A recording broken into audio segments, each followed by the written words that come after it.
반갑습니다. 우리 에베소서 네 번째 시간으로 오늘 때가 찬 경륜이라는 제목으로 말씀 같이 함께 나누도록 하겠습니다. 오늘 본문은 우리가 함께 그동안 보았던 세 번에 걸쳐서 함께 강의 시간을 통해서 나누었던 그 부분의 후반 부분이라고 할 수 있어요. 그래서 3절부터 14절까지 찬송시로 바울 사도가 에베소서를 열고 있는데 그 후반부예요. 그 후반부에 중심 단어가 몇 절에 나오냐면 9절 말씀에 나오고 있는데요. 바로 알리셨다라는 단어를 계속해서 말씀하십니다. 알리셨다는 것은 우리가 알 수 없는 것을 그분이 알게 하셔서 눈이 열리게 하시고 마음이 열리게 하신 조명을 의미합니다. 만약에 여기 예배 때에 불이 없으면 캄캄해서 우리가 아무것도 볼 수 없는데, 마찬가지로 우리가 그분을 볼 수 없었지만 이제는 볼 수 있게 되었고 알 수 있게 되었다. 덮어놓았던 것을 열어주셔서 우리는 알게 되었다라는 사실을 오늘 바울 사도가 강조하는 단어가 알리셨다라는 단어예요. 그래서 에베소서에는 알다, 알리셨다 이런 단어가 굉장히 많이 나옵니다. 먼저 1장 19절, 우리 다음에 또 보겠지만 1장 19절 말씀을 한번 볼까요? 1장 19절 같이 시작. 믿는 우리에게 베푸신 능력의 지극히 크심이 어떠한 것을 너희로 어떻게 알게 하시기를 구하노라, 이렇게 말씀하십니다. 또 3장 18절 대표적인 알게 한다, 시작.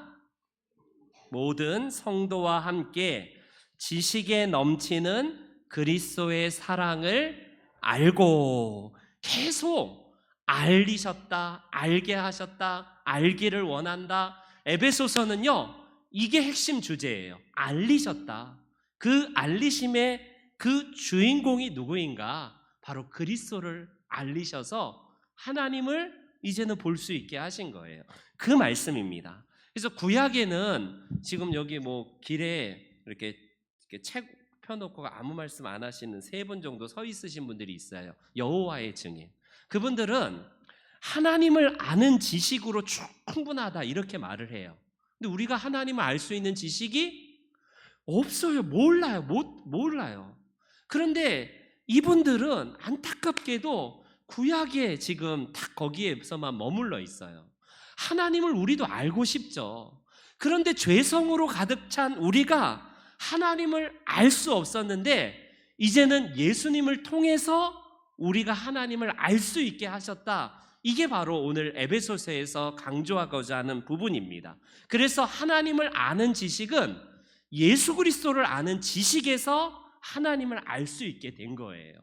그래서 내가 하나님을 알려고 노력해서가 아니라 이제는 그리스도를 통해서, 그분이 성령을 통해서 내 눈을 열어주시고 마음을 열어주셔서 하나님이 이런 분이시구나, 우리가 드디어 알게 되었다라는 이 사실을 강조합니다.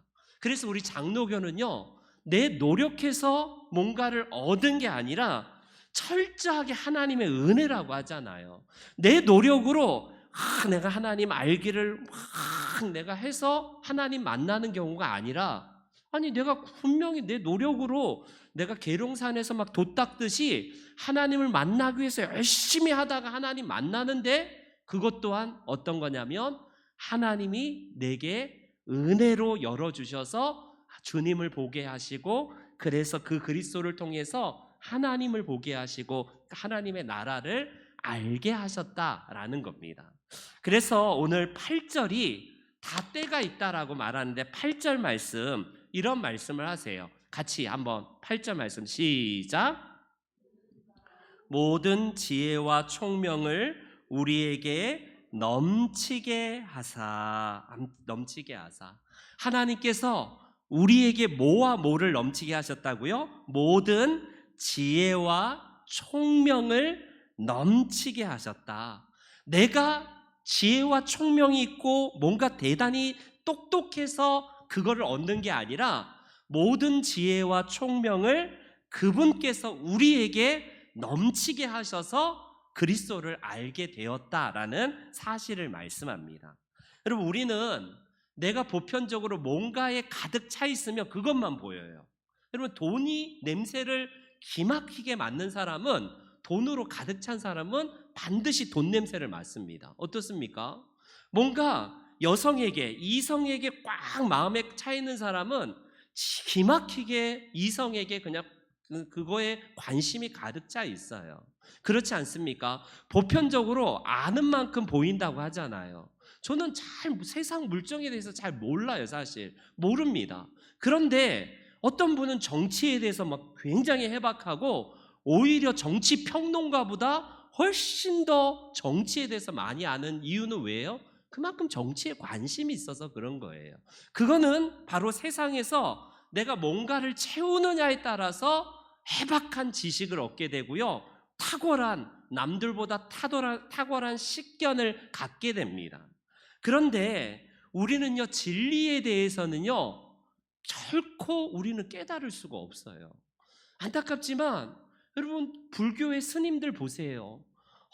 얼마나 돌을 닦고, 얼마나 성찰을 하고, 성불하기 위해서 뼈를 깎고 계속해서 수행을 하잖아요. 같은 성직자라고 하는 계열이지만 목사들이 사실 제일 게으르거든요. 어찌 보면요, 스님들 새벽 막 3시 2시 뭐 일어나갖고 뭐 아미타불 하면서 수행하면서 도무지 넘사벽 따라가지 못하지 않습니까?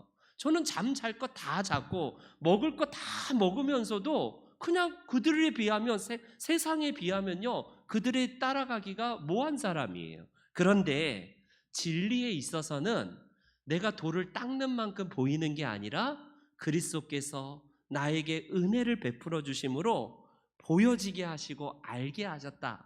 이게 우리가 은혜라고 하잖아요, 기독교는. 그래서 내가 노력해서 얻은 게 아니라 하나님이 깨닫게 하시고 알게 하셨다라는 이 말씀입니다.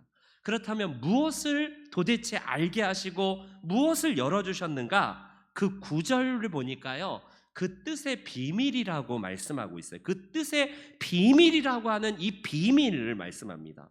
비밀의 내용이 뭔가를 10절 우리가 읽었는데 10절에 이런 말씀을 하세요. 같이 함께 읽습니다. 10절 시작.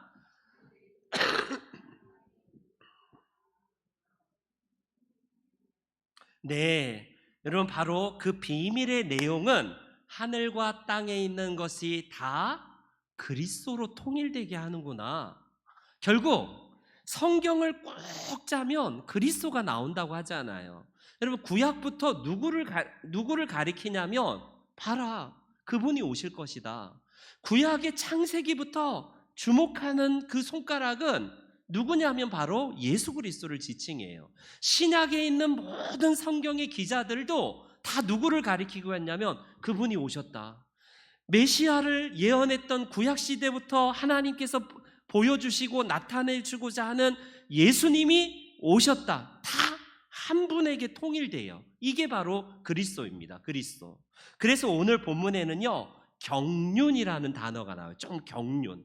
경륜이라는 단어가 저도 잘 안 쓰는 단어인데, 저기 보세요. 사전적인 의미에서 일정한 포부를 가지고 이를 조직적으로 계획함, 또는 그 계획이나 포부, 이걸 경륜이라고 보통 합니다. 쉽게 말하면 계획이라고 할 수 있어요. 계획. 하나님의 계획이 경륜인데, 이 계획이 결국 때가 차서 드디어 하나님이 주인공을 짠 하고 드러내 주셨다라는 이 말씀입니다. 바로 도대체 누구의 경륜이니까 구약시대부터 이분이 올 거야 막 개봉박두 하면서 오신다고 했는데, 그분을 더듬어서 막 구약시대에 아브라함도 마찬가지고 다윗도 마찬가지고 모든 성경의 기자가 더듬어서 개봉박두래, 오실 거래, 그분이 오신대. 그런데 그분은 구약시대 사람은 실체를 못 봤어요. 그러나 그분이 오실 것에 대한 그분의 구원자이심을 믿고 그들도 구원받은 거거든요, 구약시대 사람은. 그런데 우리는 실체이신 그분이 개봉박두 해갖고 짠 해갖고 그분이 나타나신 분이 예수님이세요. 이분이 때가 참에 2000년 전에 우리에게 오셔서 그분이 바로 계획한 신비를 우리들에게 밝히 보여주셨다라고 오늘 본문은 성경은 우리들에게 말씀하십니다. 여러분, 신비라는 거는 어찌 보면 감춰져 있는 것 같지 않습니까? 신비는 잘 안 보여지는 거예요. 비밀 내지는 신비, 이게 비밀이라는 것도 마찬가지지만 덮여 있고 뭔가 극히 일부분의 사람, 극소수의 사람만 발견하는 것이 신비이고 비밀이에요. 아무나 다 안다라는 거는요, 비밀도 아니고 신비도 아니지 않겠습니까? 그런데 성경은 그분을 바로 이 뜻의 경륜이라고 하면서 하나님께서 때가 찬 경륜에 따라서 그분의 비밀을 우리들에게 밝히 보여주셨다라고 말씀합니다. 그렇다면 오늘 본문의 사도 바울은 왜 예수 그리스도를 비밀이라고 할까요? 비밀은 헬라어로 미스테리온이라는 헬라어를 써요. 미스테리온이라는 이 단어는요, 영어의 미스터리라는 단어로 이제 파생이 됩니다. 미스터리가 뭐냐면 신비적인 것을 일컬어서 미스테리라고 하잖아요. 거기서 파생된 데가 바로 미스테리온이라는 이 헬라어입니다. 예수 그리스도가 미스테리온이래요. 신비라고 오늘 본문은 우리들에게 말씀합니다. 여러분, 이 당시의 신비, 미스테리온은 누구냐면 로마 당시에는요, 수없이 많은 밀교 종교가 있습니다. 그러니까 감추어져서 우리끼리만 알아야 돼. 이 신비야. 다른 사람들은 몰라야 돼. 이런 게 지금 예를 들어서 신천지가 대표적으로 감추어져 있습니다. 지금 막 오픈해갖고 막 이러긴 하지만 몇 단계를 걸쳐야 하면 그때 다음 단계 뭐가 있고 그 다음 뭐가 있고 몇 단계를 걸쳐야지 이제 확 세뇌가 되면 그제서야 이만희 선생이 우리의 구세주다. 이게 감추어진 종교잖아요. 뭔가 은밀하게 덮여 있어서 접근해서 아무나 처음에 누구나 다 들어오지 못하게 하고 비밀스럽게 접근해서 결과적으로 짠하게 나타나는 게 이게 밀교 종교 특징 아닙니까? 그런데 이게 바로 당시의 로마 시대에도 밀교 종교들이 굉장히 많아요. 비밀스럽고 신비적인 종교들. 그래서 일부들만 거기에 참여해서 어떤 의식을 치르고 구원의 종교로서 우리들만 구원받는다. 이게 덮여져 있는 신비, 미스테리온이에요. 이 미스테리온. 그 당시에는요, 자기 단체 입문자들에게만 이 비밀을 조용하게, 은밀하게 깨닫게 하고 그것을 수행하게 하고 우리만 구원받는다. 이게 보통 밀교 종교의 특징입니다. 그래서 비밀리에 전수되기 때문에 자기의 가지고 있는 신비적인 교리나 지식을요, 아무에게나 오픈하지 않아요. 이게 보편적으로 그 당시에 가지고 있었던 미스테리온, 신비입니다. 신비. 그런데 여러분, 그리스도에 관한 지식은요, 일부에게만 감춰져 있고 아무나 못 알릴까? 여러분, 그게 아니라 놀랍게도 역설이에요. 이것도 역설이에요. 그리스도는 알고자 하고 가난한 마음으로 접근하자면 공개된 복음 아닙니까? 우리가 잘 알지만 우리는 이 복음은요, 극히 일부 사람들에게만 너만 알고 있어. 이거는 아무나 알면 안 돼 하면서 비밀스러운 신비 종교가 아니에요. 우리는 누구나 다 알아. 누구나 다 와서 먹으라. 누구나 다 와서 마시라 라고 하면서 이건 덮여져 있는 게 아니라 다 공개되고 우리는요, 현교, 그러니까 열려져 있는 종교 아니겠습니까? 그럼에도 불구하고 왜 바울 사도는 이 공개된 복음을 일컬어서 비밀이라고 했을까요? 비밀. 미스테리온이라는 당시의 신비적인 종교의 그 용어를 차용해서 그리스도도 마찬가지로 우리에게 있어서 신비이다라는 이 단어를 굳이 사용했을까? 그건요, 첫 번째, 예수 그리스도라는 분이요, 너무 신비하고 귀한 분이기 때문에 미스테리온, 바로 신비라고 비밀이라고 말씀을 하고 있습니다. 여러분, 갑자기 여러분들에게 어떤 막 기쁜 일이 생겼다고 한번 해보세요. 여러분들이 복권을 샀는데 복권이 1억 당첨됐네요. 그것도 1억이 아니라 한 10억 정도 당첨됐다고 한번 제가 여러분들에게 한번 딱 복권을 드렸는데 복권 당첨된 거야. 10억 당첨됐어요. 여운나 지사님 별로 안 기쁜가 보다. 10억 갖고 되겠어. 한 100억은 있어야지. 이런 표정이신데 여러분, 만약에 내가 복권에 당첨돼서 만약 20억, 30억, 50억이 대박이 터졌어요.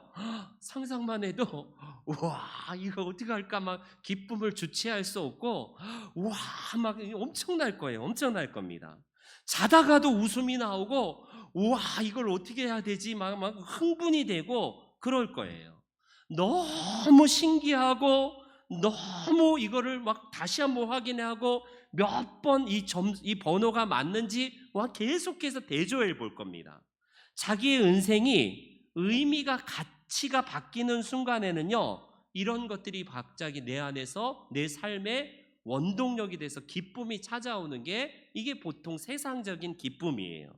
그런데 여러분, 우리가 야구나 축구에서 감독이 용병술이 탁 들어맞을 때 갑자기 역전되는 경우가 있어요. 우리나라 축구에서도 후반전까지 남겨두었다가 후반전 한 20분 남겨놓고 용병을 투입해갖고 갑자기 아니 처음부터 투입하면 좋을 텐데 왜 저렇게 처음부터 안 하지? 우리 저 같은 문외한은 잘 모르는데 감독은 적재적소에 탁 투입시켜서 후반에 극장골을 넣는다든지 막 역전을 해요. 대타를 결정적인 순간에 딱 내보내서 말로 홈런을 친다든지 역전에 안타를 친다든지 해갖고 갑자기 지고 있던 경기가 한순간에 바뀌게 되는, 이게 바로 뭐냐면 우리는 그들을 일컬어서 비밀병기라고 보통 하지 않습니까? 이 용병들을 감독이 감추어둔 비밀병기라고 이렇게 말합니다. 여러분, 왜 바울 사도는 신비라고 비밀이라고 했냐면 예수님이 그런 분이라는 거예요. 예수님이 우리에게 있어서 왜 신비고 비밀이냐면 내 인생에 그분이 딱 등장하는 순간 우리는요, 가치가 바뀌어져요. 전에는 돈이 최고이고 인생에서 성공하는 게 최고라고 모두 다 보편적인 그 길을 갔는데 주님이 내 인생에 탁 들어온 순간에는, 비밀병기처럼 내 안에 딱 들어온 순간에는요, 내 인생의 가치관이 변하네요. 내가 왜 살아야 되는지 내 삶의 진로가 바뀌게 되고 내가 이제는 뭘 위해서 살지에 대한 이 그분의 오심을 통하여서 내 삶의 우선순위가 바뀌게 돼요. 그래서 가장 귀하기 때문에 그분이 비밀이라고 오늘 사도 바울은 이야기하지 않을까요? 여러분, 어렵고 결정적인 순간에 전에는 세상이 원하는 길들로 선택했다면 이제는 예수님이 뭘 원하실까? 하나님이 뭘 원하실까가 가장 우선적인 결정의 순간으로 우리들에게 이제 가치관이 바뀌었다는 것 아니겠습니까? 그래서요, 우리에게 있어서 하나님의 히든 카드가 예수 그리스도가 됐기 때문에 사도 바울은 바로 그것이 신비다, 예수님이 신비다라고 말을 한 겁니다. 두 번째, 왜 예수님이 비밀일까요? 왜 미스테리온일까요? 미스테리온. 그것은요, 우리는요, 파면 파도 계속해서 알면 알고 계속 그분을 더욱더 깊이 사귀면 사귈수록 예수님은요, 계속 그 끝이 알 수 없는 보물이기 때문에 그래요. 보물. 그분이 우리에게 있어서 보물이기 때문에 비밀입니다. 비밀. 그것도 감추어진 비밀이에요. 감추어진 비밀. 우리 인생의 밭에서 예수라는 이 분을요, 만난 인생으로서 마치 마태복음 13장에 밭에 감추어진 보물을 만났던 사람이 자기의 전 재산을 가지고 팔아서 그 쓸모없는 박토를 사는 이유를 사람들이 몰라요. 그런데 그 밭에서 보물을 발견한 사람은 알죠. 이 밭에서 내가 보물을 발견했기 때문에 온 재산을 다 팔아서라도 이것이 가장 귀하다는 그것이 담겨져 있기 때문에 그렇습니다. 그렇기 때문에 오늘 사도 바울은 그분을 향해서 비밀이라고 하는데, 골로새서 2장 2절과 3절 우리 사도 바울이 같은 비밀로 이렇게 얘기합니다. 같이 한번 읽어볼게요. 시작.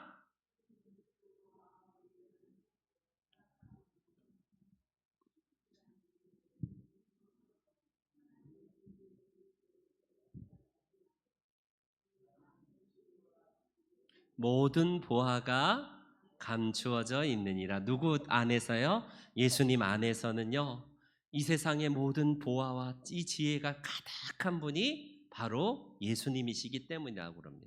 여러분, 우리는 그리스도를 처음 만났을 때 일부분 거품만 만났다가 점점 더 그리스도를 닮아가게 되고 알게 됩니다. 그런데 처음 만난 그분이 이분이구나 해서 더 이상 알 것도 없고 나는 이제 구원받았으니까 나중에 천국 갈 때만 필요하겠구나, 그런 거 아니에요.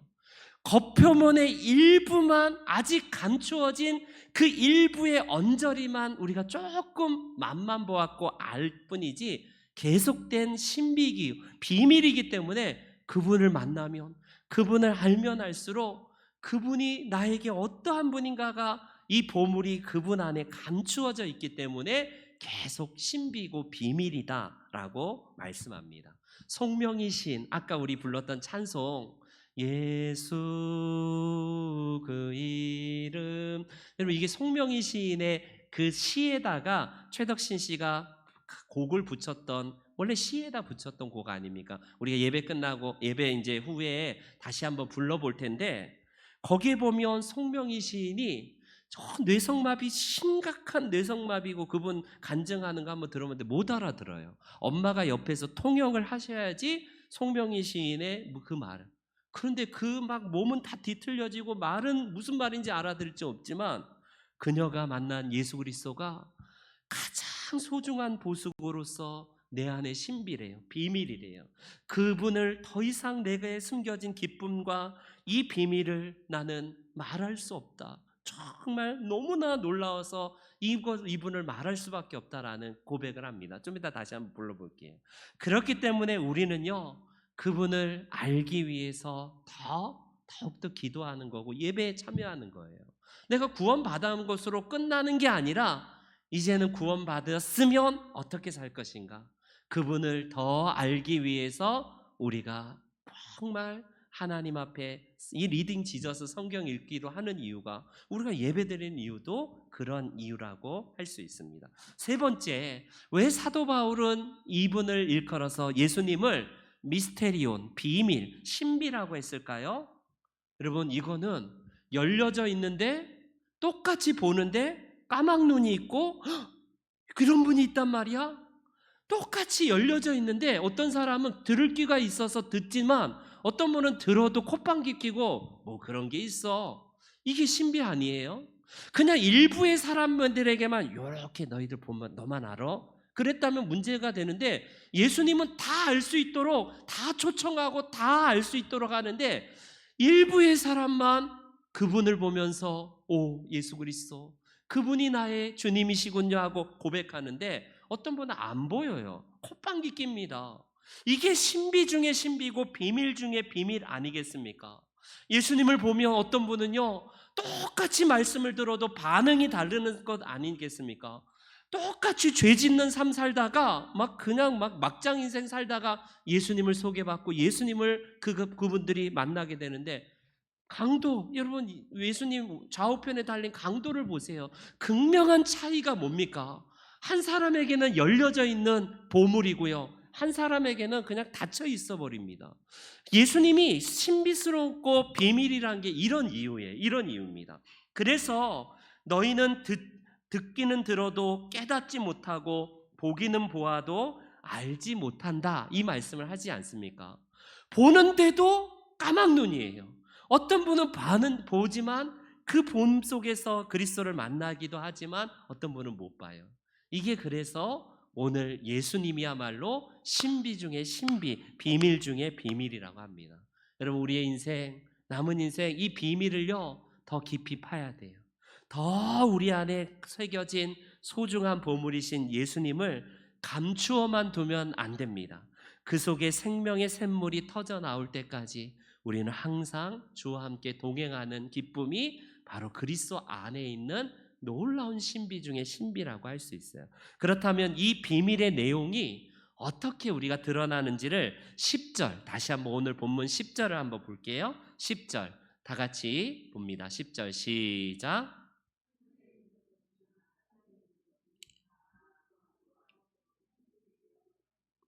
여러분, 그리스도 안에서 통일되게 하려 하심이다. 하늘에 있는 것과 땅에 있는 것이 이제는 그리스도 안에서 통일이래요. 통일되었다라는 이 단어를 쓰고 있습니다.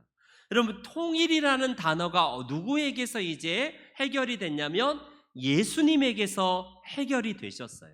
만물은 이제 누구를 통해서 이제 흘러가냐면 예수님이 중심이 되셔서 만물이 통일이 되었다라고 말씀을 합니다. 어떤 분은 그래요. 지옥이 어디 있냐? 그러니까 저 우리 지구의 제일 안쪽에 멘틀, 그 가장 깊숙이 있는 곳에 뭐 좋은 장비를 들어봤더니 거기서 으악 살려줘, 너무 뜨거워, 막 그런데요. 와, 진짜 그 지옥을 여러분 영계잖아요. 물리적인 세계가 아니라, 그리고 하늘은 그러면 저기 우주에 넘어선 어디 물리적인 공간을 일컬어서 하늘이라고 하나요? 헤븐은 스카이가 아니잖아요. 스카이. 이게 잘못된 착각이에요. 지구의 가장 안쪽에 파고 들어가서 가장 가운데가 지옥입니까? 이런 정말 난센스를 말하시는 분들이 있어요. 하늘 가장 높은 곳이 천국이 아니듯 지구의 가장 가운데가 지옥이 아닌 것처럼요. 그런데 우리는 누구를 통해서 이제 통일성을 갖게 되냐면 예수님을 통해서 이제 통일성을 갖게 됩니다. 그래서 경륜이고, 그래서 신비고, 그래서 때가 찬 경륜이라고 말씀을 하고 있어요. 때가 찬 경륜을 한번 생각해 보세요. 보내주시겠다 했는데 언제 하다가 2000년 전에 소리 없이 이 땅에 이제 오십니다. 가장 낮은 곳에 오셨어요. 그래서 그분이 우리 가운데 때가 찬 경륜으로 하나님께서 보내어 주신 분이 예수님이라고 오늘 바울 사도는 일컫고 있습니다. 왜 그분이 우리에게 있어서 통일이 될까? 먼저 우주의 무질서가 그분 안에서 이제 통일을 이룹니다. 통일을 이루어요. 우리는 보통 천상의 세계를 일컬어서 저 하늘의 세계라고 보통 말을 하고 있고요. 저 지하의 세계가 마치 마귀가 탁 잠식하고 있고 마귀가 지옥문에 서 있는 것을 생각하기 쉽고요. 그리고 이 땅에는 우리 인간이 어떤 딱 주권자가 되어서 서 있는다는 이런 어떤 그런 생각들이 많이 있습니다. 아니에요.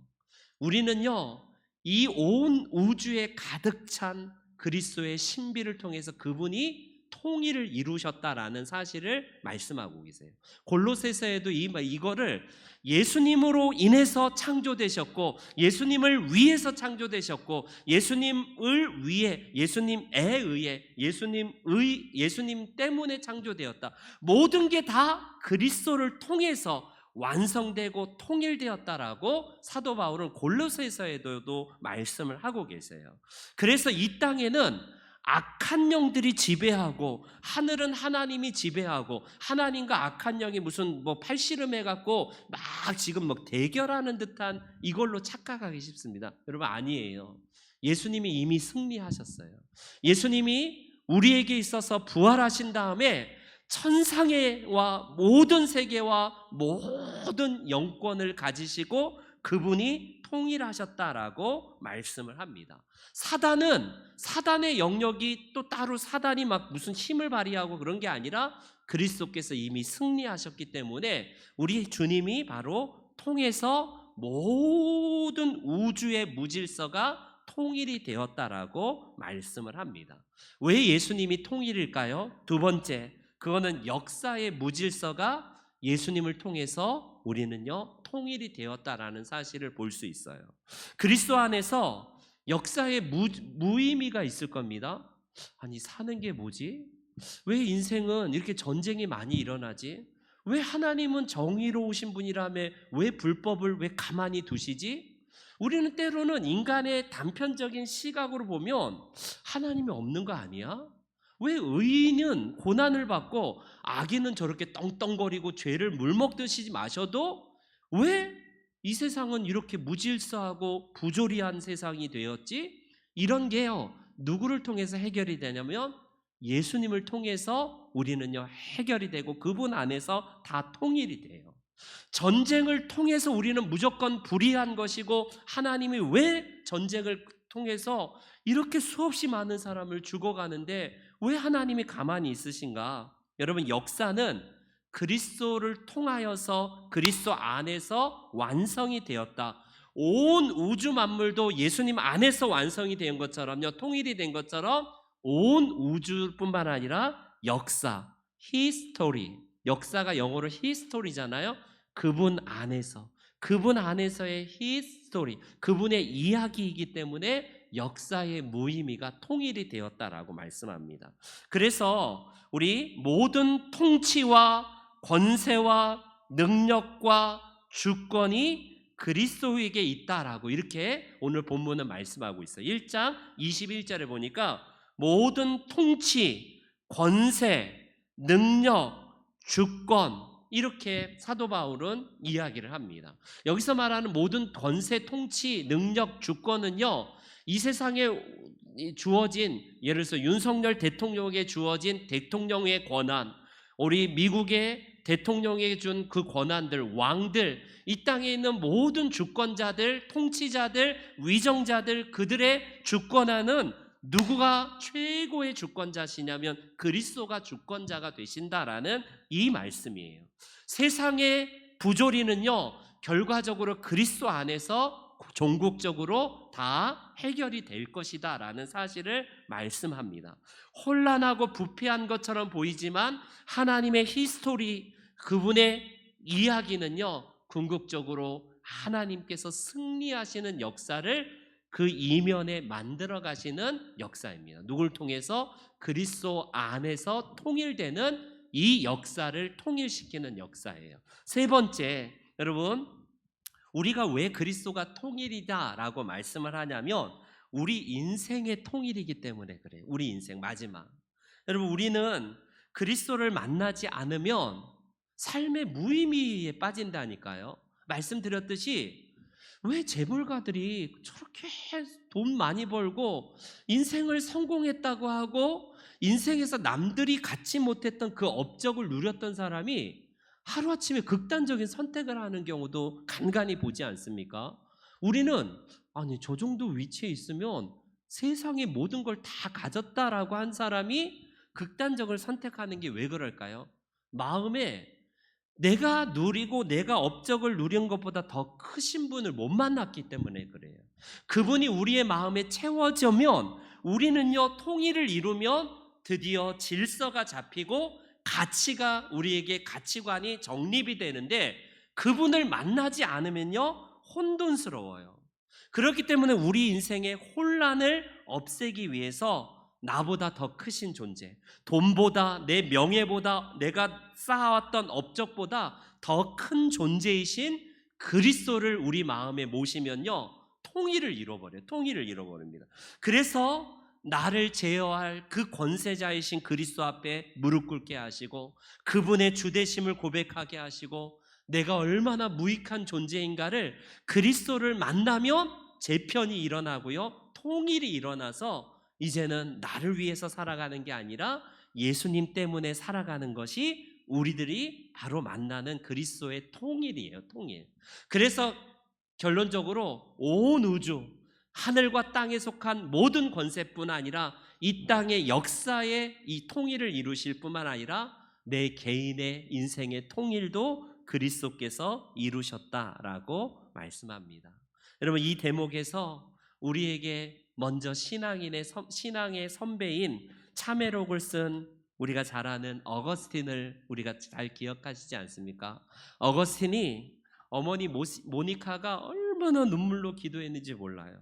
근데 이 10대부터 벌써 불량배 애들과 막 쾌락주의자, 도둑질하면서 20대에는 결혼 생활도 하지 않는 채 그냥 방탕한, 그냥 문란한 성생활을 하고요, 사생활도 낳기도 합니다. 그리고 엄마가 간곡하게 그리스도를 믿기를 권유했지만 그 당시에 이단 중에 이단이었던 마니교에 심취해서 정신적인 공허함을 그것으로 채우려고 했던 사람이 어거스틴이에요. 근데 교회 사역 가운데 가장 성자 중에 성자라고 알려진 이 어거스틴이 드디어 32살 때에 그가 참회하면서 그리스도를 만납니다. 그리고 인생의 통일을 이루고 그의 개인의 기록을 통해서 그 경험을 바탕으로 참회록을 기록합니다. 이 참회록을 제가 몇 구절만 읽어드리고 오늘 마칠게요. 내 영혼 깊숙이 숨겨져 있는 내 인생의 비참함이 그대로 내 눈앞에 드러났고 강한 폭풍이 내 영혼을 흔들더니 내 눈에서는 눈물이 폭우처럼 쏟아지기 시작했다. 그때 갑자기 이웃집에서 한 음성이 내 귀에 들려왔다. 집어들고 읽어라, 집어들고 읽어라. 나는 급히 성경을 펴들고 읽었다. 낮에와 같이 단정히 행하고 방탕과 술 취하지 말며 음란과 호색하지 말며 쟁투와 시기하지 말고 오직 주 예수 그리스도로 옷 입고 정욕을 위하여 육신의 일을 도모하지 말라. 광명한 확신의 빛이 내 마음을 비추었다. 여러분, 인생의 방황, 육적인 방황뿐만 아니라 정신적인 방황에 그렇게 극단에 휩쓸렸던 어거스틴이 드디어 인생의 질서가 잡히고 그분 안에서 통일을 이루니까 완전히 성자가 참회록을 쓴다고 하지 않습니까? 완전히 반대의 삶으로 교회 역사 가운데 가장 성자 중에 성자라고 알려진 사람이 됩니다. 바라기는 저와 여러분들을 향한 하나님의 경륜을 주목해 보세요. 그분은 어거스틴과 같은 훌륭한 사람만 경륜이지 나 같은 게 뭘 하나님이 관심이 있어 할까? 여러분 그러지 않아요. 우리 하나님은 세상의 권세자들처럼 힘 있는 사람들만 주목하고 발탁하는 게 아니라 저와 여러분들 같이 연약하고 무명의 사람들을 하나님이 그 한 사람을 신비 중에 신비신 예수 그리스도를 알게 하시고 그분을 통해서 우리를 존귀한 자라고 오늘도 부르고 계십니다. 바라긴 우리 성도 여러분 한 분 한 분이 때가 찬 경륜의 그 신비 비밀스러운 예수 그리스도 그분이 하늘과 땅의 모든 주권자 악한 사단의 권세와 모든 것들도 승리하신 우리 주님이시라는 사실 내 인생의 참된 주권자가 되셔서 통일을 이루신 그분과 함께 남은 인생 그리스도로 인하여서 살고 그리스도 때문에 살고 그리스도를 위해서 죽는 인생들 되시기를 주의 이름으로 축원합니다. 아멘, 아멘. 우리 이 시간에 광고 드릴게요. 광고는 주보를 참조해 주시면 되겠습니다. 주보를 참조해 주시면 되겠습니다. 우리 이 시간에 예수 그 이름 송명희 시인의 시에다가 우리 곡을 붙인 곡인데요. 함께 예수 그 이름 굉장히 오래된 곡 중에 하나인데 함께 찬송 드리겠습니다.